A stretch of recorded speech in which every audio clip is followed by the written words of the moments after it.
Hello and welcome to Model Minutes. Today's video is a quick build of the Microwings F6F-3 Grumman Hellcat in 1:144 scale from Revell. Before we start the kit, as always, remember that adult supervision may be required due to the use of sharp tools and toxic paints and chemicals. The kit consists of one light grey plastic sprue containing the main components, and an additional clear sprue which consists of the cockpit canopy and a display stand. A reasonably detailed set of instructions is included along with a small sheet of decals.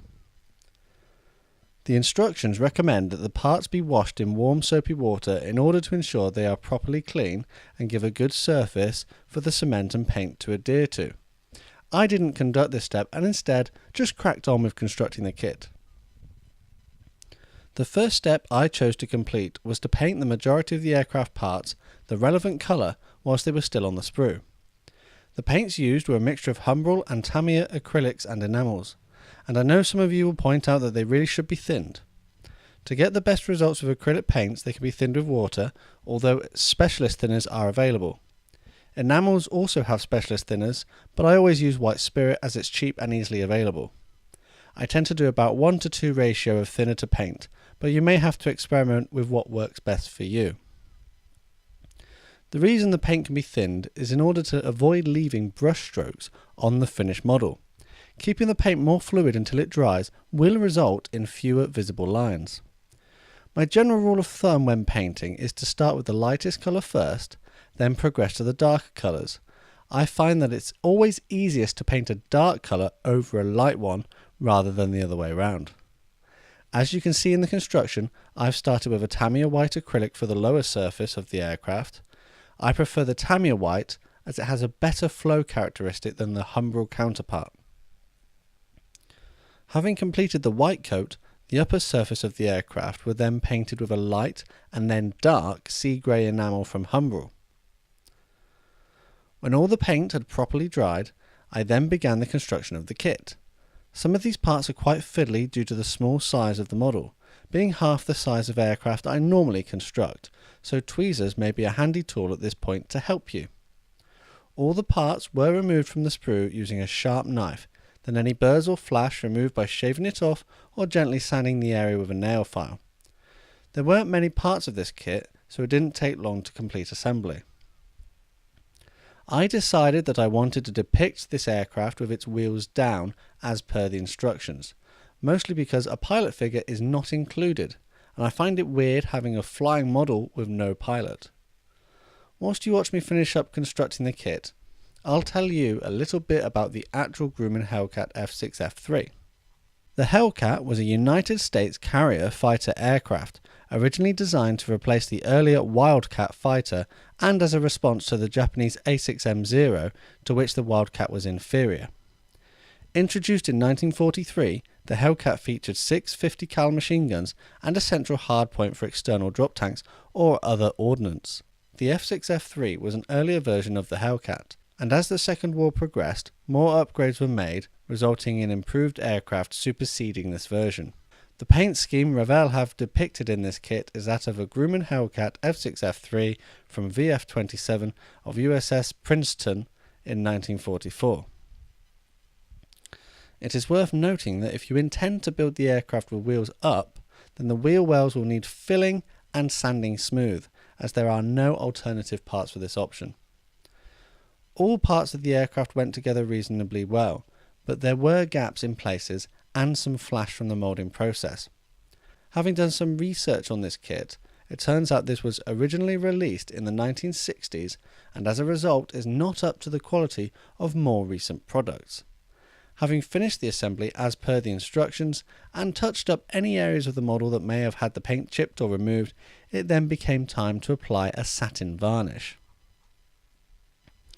A satin or gloss varnish should be used as the base for the application of decals, as this prevents the decals from appearing silver and shiny on the model. Whilst the varnish was drying, I installed the clear cockpit canopy part. It was cut from the sprue and glued to the model using an all-purpose glue that doesn't react with the plastic and fog it up. Polycement has a habit of doing this, so PVA is normally a good option. When the varnish was dry, the decals were soaked in warm water and then gently applied to the kit, which had already been given a coat of decal set solution in the relevant position.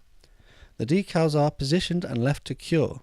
The decal set solution allows for the decals to conform to the complicated contours and details of the model and look like they're painted on. For more information on how to apply decals, I made a video on this topic, so have a look for it on my channel. The next step is to apply a coat of matte varnish to the model, which ensures an even finish and helps blend the decals into the model, resulting in the same uniform overall finish. That's as far as I went with the construction of this kit, and here is the completed model. But an extra stage could be to dry brush silver onto the model to give it a light metallic effect and highlight the details, and to also apply a dark wash, again intended to highlight more detail, particularly the recessed areas. For more information on these methods, check out my other videos, as I use these methods quite frequently. I decided not to weather the aircraft any further, however, as I quite wanted this kit to be put on display in a pristine condition using the included stand. I found it didn't take too long to complete. It really helps that acrylic paints have a fast drying time, so realistically the kit can be constructed in about 6 hours. However, my use of enamels in addition to acrylics resulted in a slightly longer drying time. It's quite easy to build, but perhaps a little fiddly due to all the smaller components because of its scale. That and the age of the moulding may present a bit of a challenge if you're only used to more recent model kits. If I were to build it again, I'd weather the aircraft to make it look battle worn, maybe scratch building some additional details such as the machine gun barrels and a pilot figure so that I could position it with the wheels up in a flying position. This model kit was on sale for £2 in my local model shop in the United Kingdom, but I've since found out that these kits are no longer in production. Perhaps Revell will retail these again periodically, but at the moment the prices of these kits online seem to vary considerably. This model may not be up to the standard of more modern kits, but I'm still impressed with the finished results and happy with my Micro Wing Hellcat. As always, let me know what you think of my build, techniques and finished model in the comments below. I'm keen to hear your suggestions as to other kits that would be worth a go, so feel free to post that too. All that's left to say is thanks for watching this video, and don't forget to leave a like if you enjoyed it. Subscribe in order to see more content, and feel free to connect with me on social media. I'm on Twitter, Instagram and Facebook. See you all again next time.